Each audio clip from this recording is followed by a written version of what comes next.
پچھلے ہفتے کے درس میں جو ہم لوگ پڑھ رہے تھے وہ یہی کہ شرک سے آدمی کو بہت چوکنا رہنا چاہیے اور شرک سے بہت ڈرنا چاہیے، اور نبی کریم صلی اللہ علیہ وسلم نے جو فرمایا، جو حدیث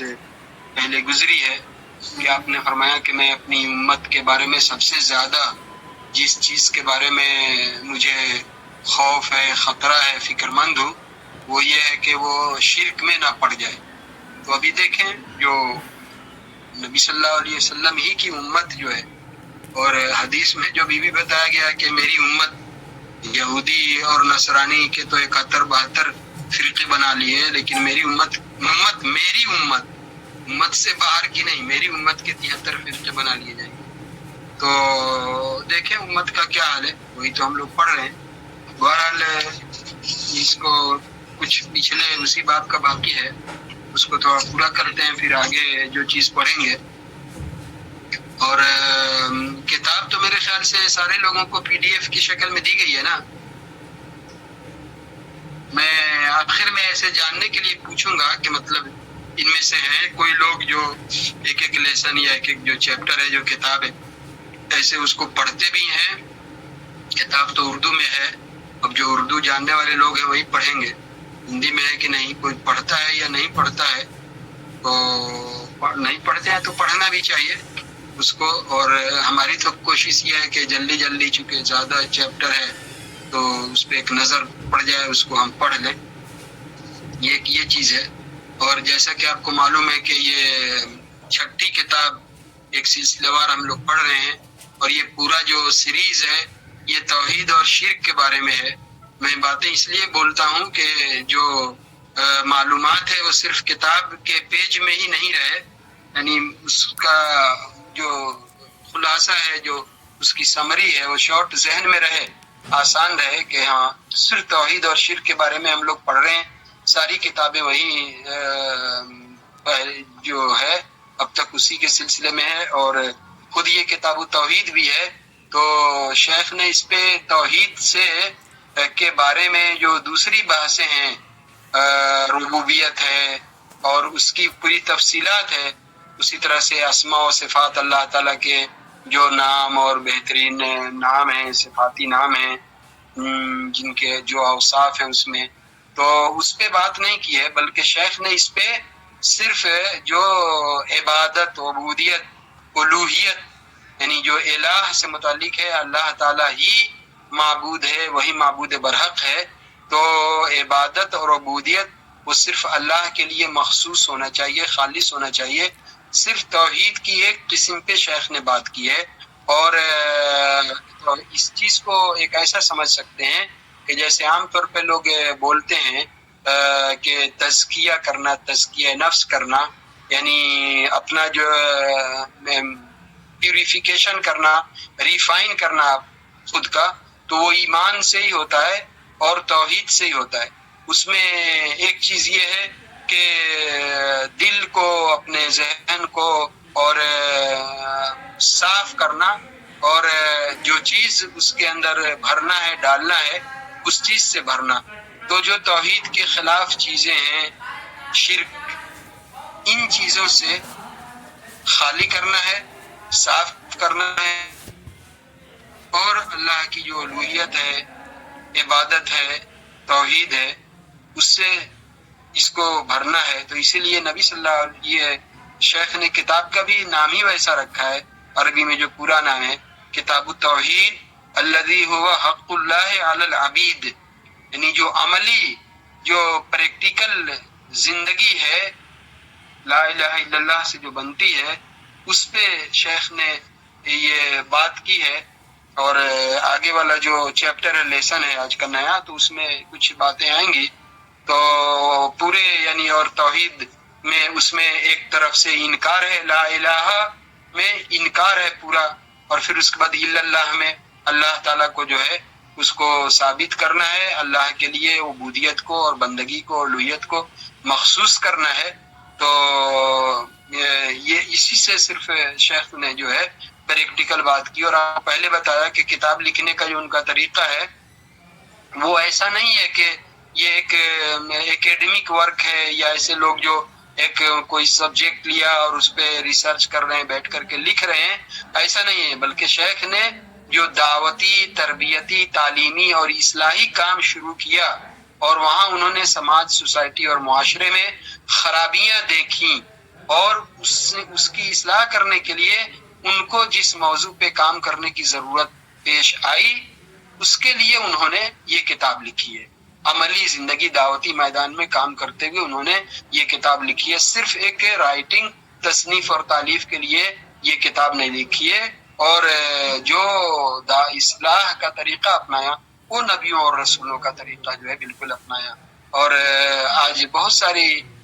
جماعتیں، تنظیمیں، تحریکیں ہیں جو اس پہ اس طرح سے کام کرنے کا دعویٰ تو کرتی ہیں، لیکن بہرحال وہ انبیائی طریقہ، نبیوں کا اور رسولوں کا طریقہ قرآن مجید جس کی بات کرتا ہے، دعویٰ کرنے کے لیے تو بہت ہیں میدان میں اور فیلڈ میں آج کل، کہ اللہ تعالیٰ ہی بہرحال رحم فرمائے، لیکن بہرحال وہ باتیں نہیں ہیں، یہ باتیں آئیں گی تھوڑی تھوڑی کہیں کہیں۔ تو بہرحال اس سے پہلے والا جو چیپٹر ہے اس کو پورا کرتے ہیں، تھوڑا سا رہ گیا تھا،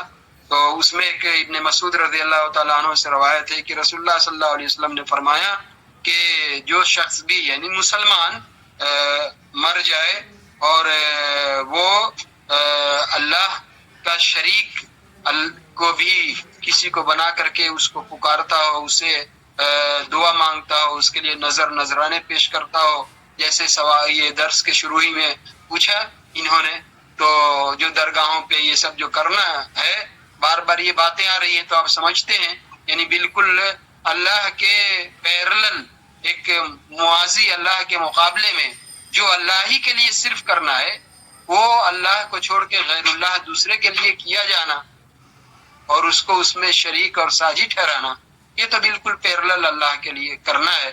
تو جیسا انہوں نے پوچھا جو ہوتا ہے، یہ چیز آپ لوگ سمجھ رہے ہیں، تو اس حالت میں بھی کوئی مسلمان مر جائے اور وہ اللہ کے لیے ساجی، پارٹنر، شریک کو بلاتا ہو، اس سے دعا کرتا ہو، اس کے لیے نذرانے جو بھی کرتا ہو، تو وہ جہنمی ہے، وہ جہنم میں جائے گا۔ یہ شرک اکبر کی بات ہو رہی ہے، جو بڑا شرک جس کی بنیاد پہ ملت سے، دین اسلام سے آدمی نکل جاتا ہے، باہر ہو جاتا ہے، اس کی بات ہو رہی ہے، چھوٹے شرک کی بات نہیں ہو رہی۔ بخاری شریف کی یہ روایت ہے، مسلم شریف میں ہے، جابر رضی اللہ تعالیٰ عنہ اس کے راوی ہیں، کہتے ہیں کہ رسول اللہ صلی اللہ علیہ وسلم نے فرمایا کہ من لقی اللہ لا یشرک به شیئا دخل الجنہ، پہلی حدیث کے مقابلے میں ہے کہ جو اللہ تعالیٰ سے ملے، یعنی وفات ہو، اس کی روح اللہ کے ہاں جائے اور اللہ تعالیٰ سے ملے، حساب و کتاب ہو، اور اس حال میں کہ وہ اللہ کے ساتھ ذرہ برابر بھی شرک نہیں کیا ہو، اللہ کے لیے جو عبادتیں مخصوص ہیں اللہ ہی کے لیے کرنا چاہیے، اس میں تھوڑا ذرہ برابر بھی کسی کو ساجی نہیں ٹھہرایا ہو، وہ جنتی ہے۔ یہ توحید کا مقام اور مرتبہ ہے۔ اس کے پاس دوسرے گناہ بھی ہوں گے، اس گناہ کی ہو سکتا ہے اللہ تعالیٰ سزا دے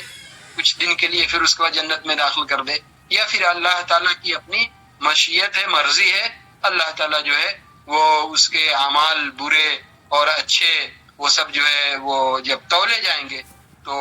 ہو سکتا ہے کہ اللہ تعالیٰ اس کو معاف کر دے اور وہ جنت میں جائے۔ شرط یہ ہے کہ توحید اس کی خالص، توحید میں وہ پختہ ہو، اس میں کوئی آمیزش، کوئی ملاوٹ نہیں کیا ہو۔ اور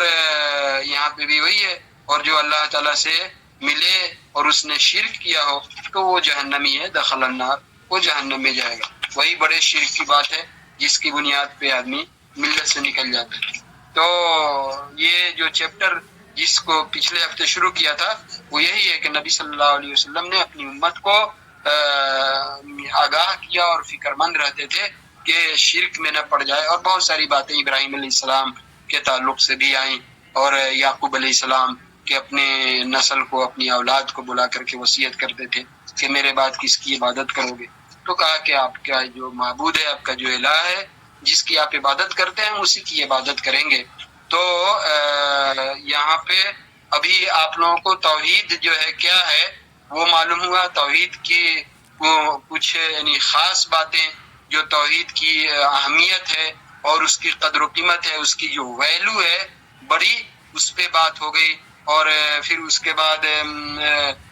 اور بھی توحیدی کے سلسلے میں، اور توحید کی جو ضد ہے، اس کا جو اپوزٹ ہے شرک، ایسا نہیں ہے کہ صرف توحید اور توحید، اس کی جو اپوزٹ چیز ہے شرک سے بھی بچنا ہے، اس لیے کہ شیطان سب سے زیادہ وہی کام کرتا ہے، تو وہ بھی بات آ گئی۔ تو اس طرح سے توحید کے تعلق سے پوری بات پچھلے جو ہے یہ 4 چیپٹر میں بات آ گئی، ٹھیک ہے۔ اب جو بات آ رہی ہے وہ بہت عام بات ہے۔ آپ دیکھیے کہ شیخ نے، یعنی جو لوگ کتاب اس کو پڑھتے ہوں گے، نہیں بھی پڑھتے ہوں تو پڑھنا چاہیے، اس لیے میں یہ بولتا ہوں کہ جو جس طرح سے آرڈر میں انہوں نے اپنے کتاب کو ترتیب دیا ہے وہ کتنی بہترین چیز ہے۔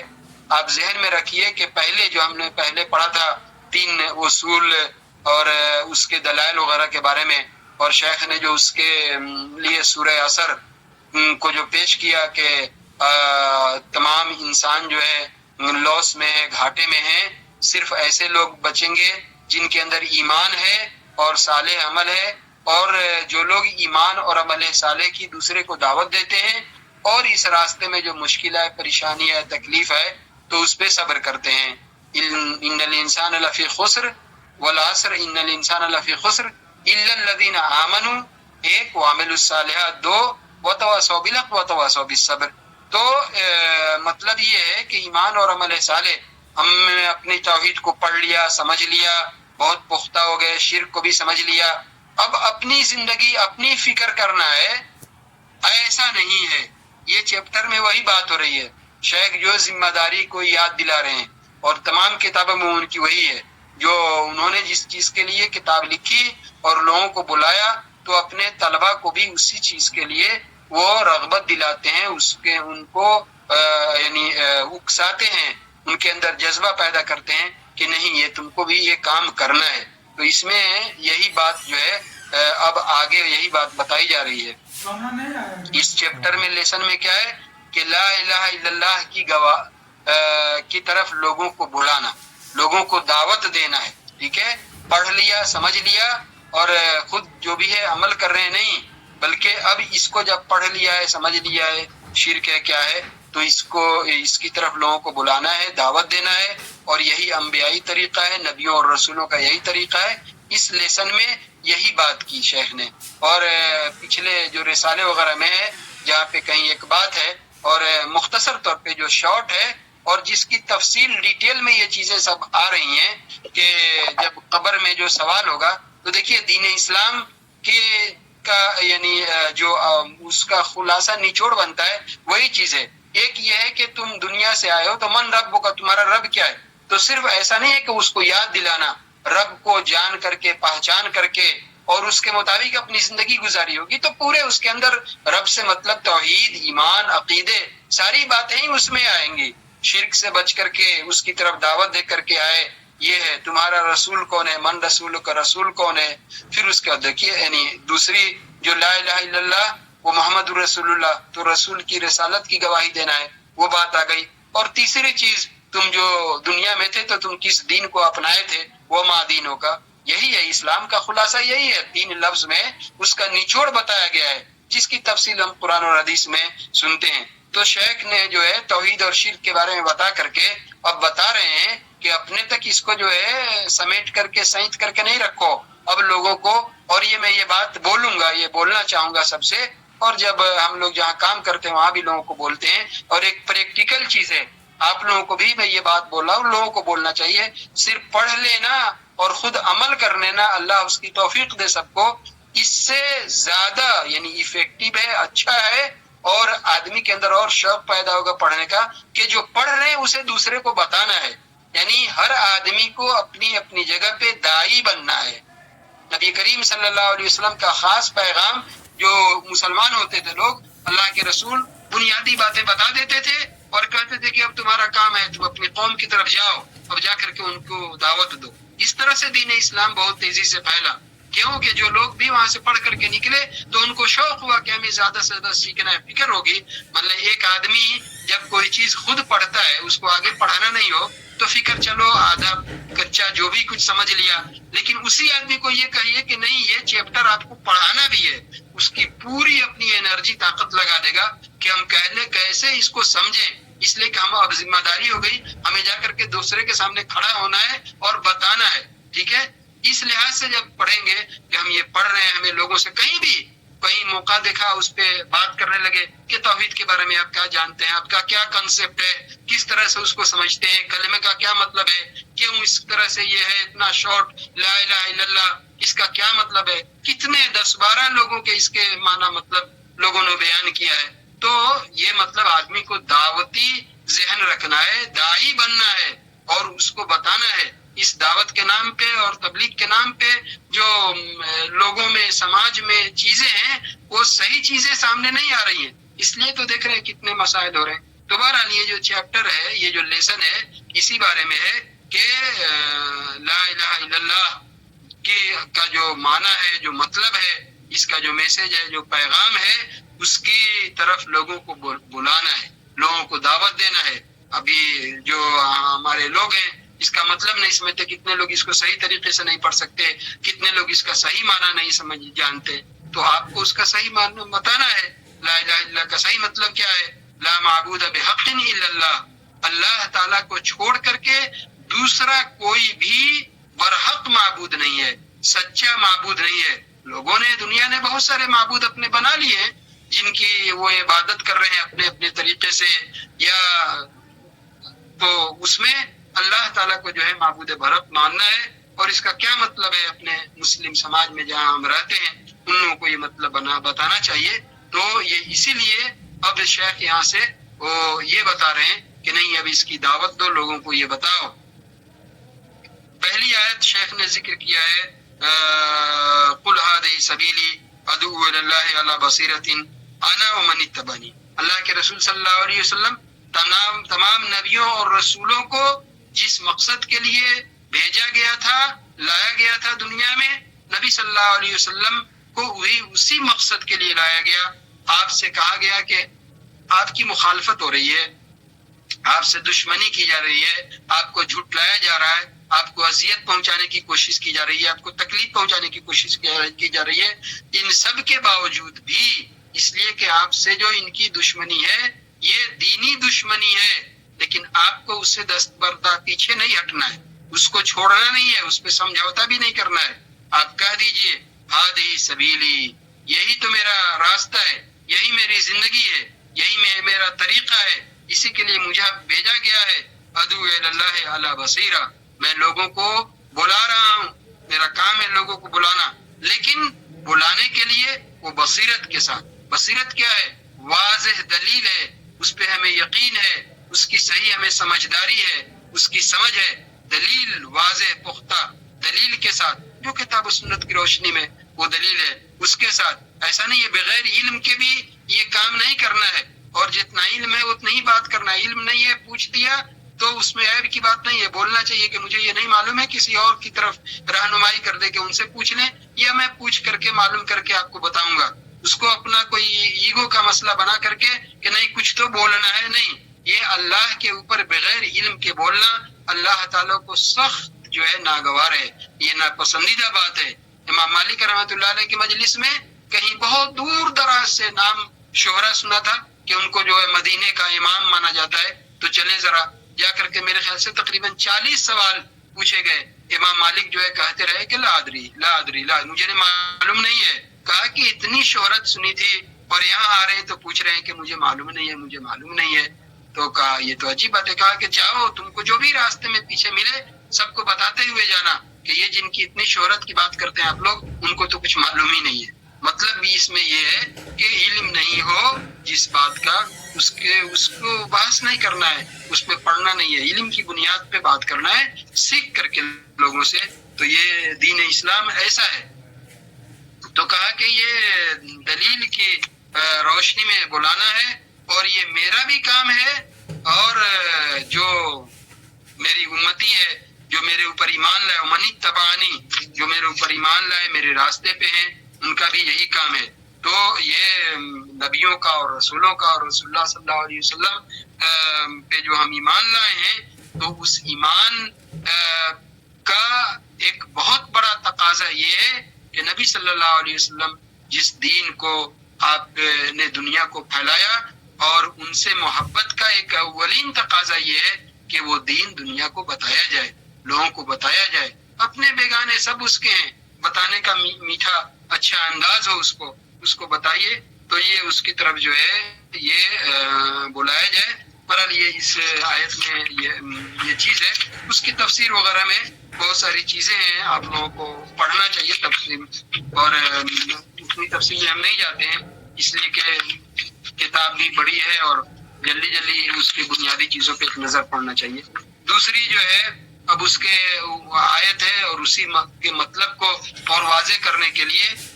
ایک حدیث لائے ہیں شیخ، اور ابن عباس رضی اللہ تعالیٰ عنہما، ابن عباس یعنی عبداللہ ابن عباس جب آئے تو گویا کہ یعنی لڑکا کا نام جو ہے نہیں ہے، ابن عباس یعنی عبداللہ ابن عباس، عبداللہ جو عباس رضی اللہ تعالیٰ عنہ کے لڑکا ہیں، اور یہ ابن عباس یعنی عبداللہ ابن عباس رسول اللہ صلی اللہ علیہ وسلم کے چچیرے بھائی ہیں، عباس چچا ہیں، تو ابن عباس یعنی رسول اللہ صلی اللہ علیہ وسلم کے یہ چچیرے بھائی ہیں عبداللہ ابن عباس، بہت ہی جلیل القدر جو ہے صحابی ہیں، بہت بڑے اہل علم میں سے ہیں۔ تو کہتے ہیں کہ رسول اللہ صلی اللہ علیہ وسلم نے جب یمن بھیجنے کا فیصلہ کیا، معاذ بن جبل رضی اللہ تعالیٰ عنہ کو یمن بھیجا تھا، اور اسی دعوت کے لیے یہی باب ہے کہ اب جاؤ اپنے دین ہم سے سیکھ لیا، تو یمن مدینے سے، اور یہ نبی حج فرض ہونے سے پہلے کا واقعہ ہے، لیکن بہرحال مدینے سے جو ہے یمن بھیجا، تو کہا کہ وہاں جانا ہے اور ان لوگوں کو وہاں دعوت کا کام کرنا ہے، دین کی طرف لوگوں کو بلانا ہے۔ اب یہاں پہ اللہ کے رسول صلی اللہ علیہ وسلم نے جو بنیادی چیزیں ہیں وہ گائیڈ رہنمائی کرنا ضروری ہے، کسی کو بھیج رہے ہیں طالب علم میں یا کسی کو کام پہ، تو اس جگہ کو سمجھنا ہے، اور جو ضروری باتیں ہیں وہ اس کو مطلب نصیحت کرنا چاہیے۔ رسول اللہ صلی اللہ علیہ وسلم نے کہا کہ تم جہاں جا رہے ہو، یہ لوگ جو اہل کتاب ہیں یعنی یہودی ہیں، نصرانی ہیں، ان کی کتابیں ہیں، مذہبی لوگ ہیں، یہ ان کے پاس مذہبی کتابیں ہیں، ان کو دین کے بارے میں یعنی جو جس طرح سے بھی وہ عمل کر رہے ہیں پہلے سے ان کو معلوم ہے، تو ان کا جو دین عیسیٰ علیہ السلام جو نصرانی جس کے ماننے کا، اور یہ یہودی، تو دین کو انہوں نے رد و بدل کر دیا تھا، کہا کہ بہرحال ایک اہل کتاب میں سے ہیں، ان کے پاس جانا ہے، تو اب کیا دعوت دینا ہے، وہی بات آ گئی اس چیپٹر میں جو بات آ رہی ہے کہ اپنی دعوت کا آغاز کس چیز سے کرنا ہے۔ اس میں ہمارے لیے بہت سارے لیسن ہیں۔ آج جو میدان میں فیلڈ میں لوگ کام کر رہے ہیں، بہت سارے لوگ، ہم نام نہیں لیں گے، لیکن جو کام ہے اس کو سامنے رکھ کر کے آپ دیکھیں، پوری بھیڑ لوگوں کی، اور بہت پروپیگنڈا اور یہ وہ کر لیا، لیکن اس کو دنیا کے پولیٹکس، حالات، ایسے ویسے ساری چیزیں بتانا ہے، اور ان سے پوچھیں آپ کہ دین اسلام کی پہلی بنیاد کیا ہے، اس کا معنی مطلب کیا ہے، تو نہ توحید کو سمجھ رہے ہیں، لا الہ الا اللہ محمد رسول اللہ کو صحیح سمجھ رہے ہیں، لیکن باتیں بہت لمبی ہیں۔ ابھی سوشل میڈیا میں دیکھیں جو کچھ بھی ہو رہا ہے، رات دن دیکھ دیکھ کر کے آدمی کو دماغ بھی تھکتا ہے اور وہ تکلیف بھی ہوتی ہے، کتنی لمبی لمبی باتیں بول رہے ہیں لوگ، لیکن یہی سب علم اور اس کی کمی ہے جس کی وجہ سے آج اتنے سارے مسائل ہو رہے ہیں، بڑے بڑے اہل علم کی باتیں نہیں سننے، نہیں ماننے کی وجہ سے اتنے سارے مسائل ہو رہے ہیں۔ تو بہرحال کہا کہ ان کو سب سے پہلے جو ہے دعوت دینا ہے، جس کی بنیاد پہ جس کی طرف بلانا ہے، وہ کیا ہے؟ لا الہ الا اللہ۔ اللہ کے رسول نے یہ نہیں کہا کہ تم ان کے پاس جا رہے ہو تو وہ لوگ بھی اہل کتاب میں سے مذہب والے ہیں تو اس لیے ان سے دوسری بات کرو، نہیں، ظاہر ہے کہ یہودی آج بھی اور نصرانی آج بھی وہ توحید پہ نہیں ہے، ایمان ان کا وہ درست نہیں ہے، اللہ کے رسول پہ ایمان نہیں ہے، اللہ کے بارے میں تو صحیح نہیں ہے۔ یہ نصرانی جو کرسچن ہیں ان کا حال یہ ہے کہ عیسیٰ علیہ السلام کو اللہ کا بیٹا مانتے ہیں اور تین میں سے ایک مانتے ہیں، یعنی عقیدہ وہ بالکل ہی وہ جو اصل ایمان اور توحید کے اس کے برخلاف ہے۔ اسی طرح سے یہودیوں کا ہے، عزیر علیہ السلام کو اللہ کا بیٹا مانتے ہیں، یہ بہت بڑا کفر ہے اور شرک ہے، گرچہ وہ اہل کتاب میں سے ہیں۔ تو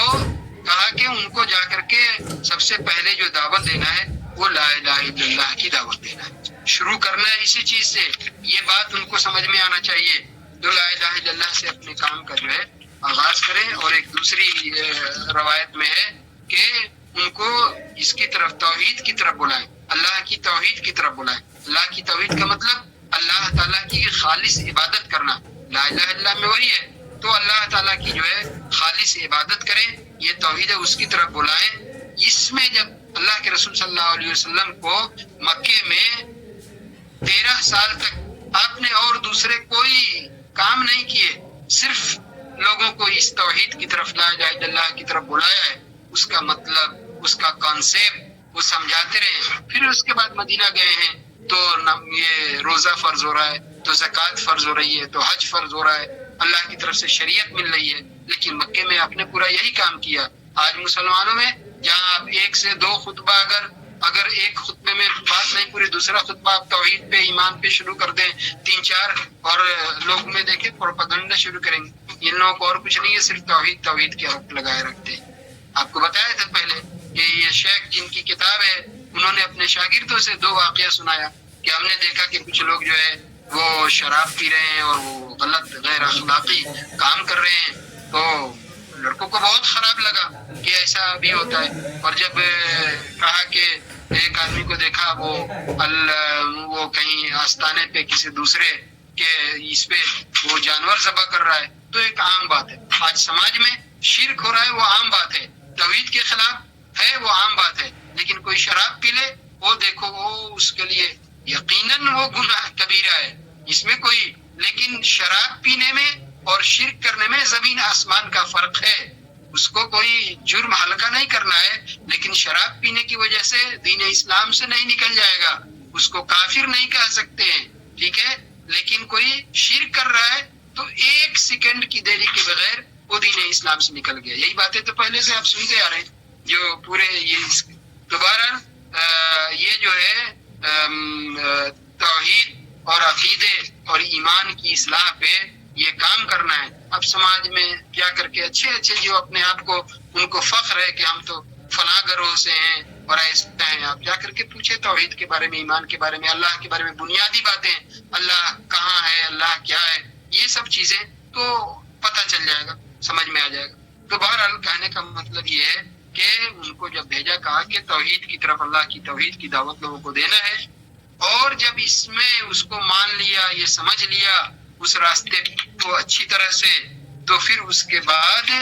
اب جو ہے ان کو یہ بتانا ہے کہ اللہ تعالیٰ نے ان کے اوپر 5 وقت یعنی 24 گھنٹے میں دن رات میں 5 وقت جو ہے نمازیں فرض کی ہیں۔ نماز کے فرض ہونے کے بعد اور مدینے سے معاذ بن جبل کو بھیجا ہے، تو گویا کہ یہ لا الہ الا اللہ کو مان لینے کے بعد، کہ ظاہر ہے اس کے بعد بغیر لا الہ الا اللہ کے مانے ہوئے کوئی بھی دوسرا کام آدمی کرے، کتنا اچھا سے اچھا کام کرے،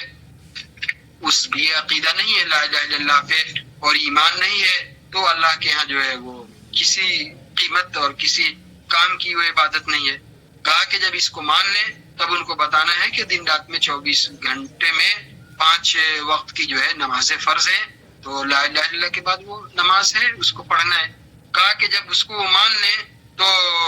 اب یہ بات اصل میں ذہن میں آپ کو یہ بتانا ہے کہ ان کو داعی بنا کر کے یمن بھیج رہے ہیں اور دعوت دینے کا کیا طریقہ ہے وہ بتا رہے ہیں۔ اور آج دیکھیے، یہ لٹریچر پڑھ لو، یہ نصاب پڑھ لو، یہ نصاب پڑھ لو، یہ نصاب پڑھ لو، اچھے لوگوں کو دیکھتے ہوئے لکھا ہے کہ کیا توحید اور ایمان اور عقیدے کی بات لے کر کے بیٹھ گئے ہیں، اور دنیا کی پولیٹکس جو ہے وہ ڈیل کریں گے اور بات کریں گے۔ لیکن اس لیے بہت بڑی کمی ہے دین کو پیش کرنے میں، دین کا کنسیپٹ لینے میں بہت بڑا مسئلہ ہے۔ تو کہا کہ یہ جب اس کو وہ نماز پہ آ جائیں، پھر ان کو جو ہے یہ بتانا ہے کہ ہاں انہیں زکوٰۃ بھی دینا ہے، جو زکوٰۃ ان کے مالداروں سے لی جائے گی، اور جو مفلس ہیں، فقیر ہیں، اس کے مستحق ہیں، انہیں دی جائے گی۔ تو یہ پتہ چلتا ہے کہ ہاں زکوٰۃ جب فرض ہو گئی تھی، دوسرے یعنی مدینہ جانے کے بعد شروع ہی میں وہ روزہ فرض ہوا اور زکوٰۃ بھی اس کے ساتھ جو ہے فرض ہو گئی تھی، اس لیے کہ اسلامی فتوحات کا سلسلہ شروع ہو گیا تھا اور بیت المال میں مال آنا شروع ہوا، اس کا حکم آیا کہ زکوٰۃ کا کیا حکم ہے۔ تو کہا کہ جب اس کو یعنی دین اسلام کی جو 5 بنیادیں ہیں وہ یہاں بتائی جا رہی ہیں، یہاں پہ حج کا ذکر نہیں ہے، روزے کا ذکر نہیں ہے، حج کے فرض ہونے سے پہلے کی بات ہے، اور کسی روایت میں روزے کا بھی ہے، تو اس طرح سے یہ بات ہے. بہرحال کہا کہ جب یہ نماز پہ آ جائیں تو ان کو زکوٰۃ کے بارے میں بتانا ہے کہ زکوٰۃ ان کے جو مالدار سے لی جائے گی اور ان کے جو مفلس سے فقیر ہیں زکوٰۃ اس کو دی جائے گی. قرآن مجید میں سورہ توبہ میں اس کے 8 جو اس کی مد ہے اس کو تفصیل سے وہ بتایا گیا ہے، تو کس کو جو ہے وہ دی جائے گی. کہا کہ جب اس کو یہ مان لیں، اس پہ بھی آ جائیں، تو پھر ان کو نصیحت کی کہ خبردار ایسا نہیں ہو کہ ان کا جو بہت ہی عمدہ بیش قیمتی جو مال ہے اس میں سے چھانٹ کر کے چن کر کے اگر جانور میں سے لینا ہے، غلے میں سے لینا ہے وہی لے لو. ایسا نہیں ہے، یہ دین ایسا نہیں ہے. جبر اور زبردستی نہیں کرنا ہے کہ مال ہے تو جو اس میں سے اوسط جو ایوریج ہے اس میں سے لینا ہے، چھانٹ کر کے نہیں لینا ہے. پورے ردی اس کے لیے رکھ دیا جس کا مال ہے اور اس میں سے ایک نمبر کر کے الگ کر لیا. ایسا نہیں ہے. آپ نے تعلیم دی اور کہا کہ دیکھو اس میں جو ہے جو مظلوم ہے کسی پہ ظلم کرنے سے بھی بچو، اور ظلم جب کرتا ہے تو مظلوم کی جو آہ ہے، بکا ہے، اس کی بد دعا ہے، اس سے بھی بچو. مال لے رہے ہیں زبردستی، اب وہ تو مان لیا، اس کو مان لیا ہے تو مال اس کا چن کر کے عمدہ لے رہے ہیں. ظاہر ہے وہ کچھ نہیں بولے لیکن اس کے ساتھ یہ ظلم ہے. ایک یہ بھی مطلب ہے. دوسرا مطلب یہ ہے کہ الگ سے ایک مستقل ایک وصیت نصیحت کی تعلیم کی کہ کسی کے ساتھ ظلم نہیں کرنا ہے اور مظلوم کی بد دعا سے، اس کی آہ و بکا سے بچنا ہے. کیوں کہ جو مظلوم ہوتا ہے وہ چاہے اپنی جگہ پہ جتنا بھی کمزور ہو، اس کے اور اللہ تعالیٰ کے درمیان کوئی پردہ نہیں ہوتا ہے. مظلوم جب اس کے دل سے آہ اور بکا نکل جائے تو پھر اللہ تعالیٰ اسے ضرور سن کے رہتا ہے. تو ان کو معاذ بن جبل کو یہ تعلیم دی کہ دعوت کے لیے وہاں جا رہے ہیں تو وہاں پہ کیا کرنا ہے، کیسے کرنا ہے. یہ بخاری اور مسلم شریف کی روایت ہے. آگے جو ہے دوسری ایک روایت وہ سہل بن سعد رضی اللہ تعالیٰ عنہ کی ہے. وہ کہتے ہیں کہ رسول اللہ صلی اللہ علیہ وسلم نے خیبر ایک لڑائی ہوئی ہے مدینے میں، جو یہود وہ جہاں رہتے تھے وہ خیبر کا اور قینقاع کا بڑا ان کا قبیلہ تھا. تو وہاں پہ جو خیبر میں یہ یہودی لوگ یہ وہاں رہتے تھے. اللہ کے رسول صلی اللہ علیہ وسلم مکے سے جب مدینہ گئے ہیں تو آپ نے بڑی اسکیم کے ساتھ وہاں پہ سب سے معاہدے کیے اور ایگریمنٹ بنائے اور ایک یعنی پرامن جو ماحول بنایا تاکہ وہاں پہ آپ کو دعوت کا کام کرنے کے لیے آسانی ہو، اور اس کے لیے بڑی یعنی اسکیمیں بنائیں. تو انہی میں سے یہود جو تھے، یہود کے جو ہے خیبر کے، تو وہ لوگ یہودیوں کا ایک یہ ہے یعنی خاص کہ یہود جو ہے جو ایگریمنٹ ہو، معاہدہ ہو، وعدے ہو، یہ ان کا خیال نہیں کرتے، پاس و لحاظ نہیں کرتے. جیسے آج اسی فلسطین میں اور بیت المقدس میں دیکھیں، یہ 1917 سے 18 سے یہ سلسلہ چلا آ رہا ہے اور اس کے بعد 48 میں باضابطہ ان کی ریاست جو ہے زبردستی ظالمانہ طریقے سے قائم ہو گئی. اور کتنے اس کے بعد کتنی لڑائیاں بھی ہوئی، کتنے وعدے بھی بنے، کسی چیز کا بھی پاس لحاظ جو ہے نہیں کرتے ہیں. تو بہت ہی یعنی وعدہ شکن یہ ہے قوم. بہرحال تو اللہ کے رسول صلی اللہ علیہ وسلم نے یہ خیبر کے جو یہود سے لڑائی کا موقع تھا، کہا کہ میں کل یہ جو جھنڈا ہے، اللہ کے رسول صلی اللہ علیہ وسلم کے پاس جھنڈا بھی ہوتا تھا، خاص موقع سے استعمال کرتے تھے، کالے رنگ کا بھی تھا اور سفید رنگ کا بھی تھا. کہا کہ کل میں یہ جھنڈا ایک ایسے آدمی کو دینے والا ہوں جس کو اللہ سے اور اللہ کے رسول سے محبت ہے، اور جس سے اللہ اور اللہ کے رسول محبت کرتے ہوں آپ نے، اور اس کے ہاتھ پہ یہ خیبر جو ہے وہ فتح ہوگا. ٹھیک ہے. آپ نے مجمل طور پہ یہ بات بتائی، نام نہیں بتایا کہ کس کو دینے والا ہوں. اب یہ صحابہ کرام جو ہے پوری رات اسی چھان بین ادھیڑ بن میں رہے. آپ نے مجمل طور پہ بتایا یعنی تو کس کو دینے والا ہوں. یہ لوگ سب کو یہ شوق تھا، صحابہ کرام کے دل میں، سب کے دل میں یہ شوق تھا کہ جو ہے ہمیں ملے اور ہمیں ملے. بہرحال تو اس طرح سے رات انہوں نے اسی طرح سے گزار دی. کہ اللہ کے رسول یہ کس کو دینے والے ہیں۔ جب صبح ہوئی تو اللہ کے رسول صلی اللہ علیہ وسلم کی خدمت میں سب حاضر ہوئے، اور سب کے دل میں یہ ارمان تھا اور یہ جذبہ تھا اور یہ خواہش تھی کہ جھنڈا جو ہے ہمارے ہاتھ میں دیا جائے، ہمارے ہاتھ سے ہی یہ فتح ہو۔ تو نبی صلی اللہ علیہ وسلم نے کہا کہ علی کہاں ہیں؟ علی بن ابی طالب، جو آپ کے چچیرے بھائی بھی ہیں، ابو طالب کے لڑکے، اور آپ کے داماد بھی ہیں، فاطمہ رضی اللہ تعالیٰ عنہ کے شوہر۔ تو کہا کہ علی بن ابی طالب کہاں ہیں؟ تو کہا گیا کہ ان کے آنکھ میں کچھ تکلیف ہے، وہ جو آنکھ آ جاتی ہے، آشوب چشم جسے بولتے ہیں، آنکھ آ جاتی ہے، پانی نکلتا ہے، آنکھ سوج جاتی ہے، تکلیف ہوتی ہے، تو یہ آنکھ آئی ہوئی تھی۔ تو نبی صلی اللہ علیہ وسلم نے پھر بھی ان کو بلایا، اور بلا کر کے جب وہ آئے تو آپ صلی اللہ علیہ وسلم نے ان کے دونوں آنکھوں میں وہ اپنا جو لعاب مبارک تھا کچھ پڑھا، بہرحال پڑھ کر کے، اور لعاب جو ہے آنکھ میں لگا دیا اور دعا کی، اور اس سے ان کو شفا ہو گیا، وہ اچھے ہو گئے، اور پھر اس کے بعد ان کو کوئی تکلیف نہیں تھی، اور ان کو جو ہے نبی صلی اللہ علیہ وسلم نے یہ جھنڈا دیا اور کہا کہ اب جو ہے نکل جاؤ، خیبر کے محاذ پہ نکل جاؤ، یہاں تک کہ تمہیں جا کر کے وہاں مقابلہ کرنا ہے۔ اور پھر وہی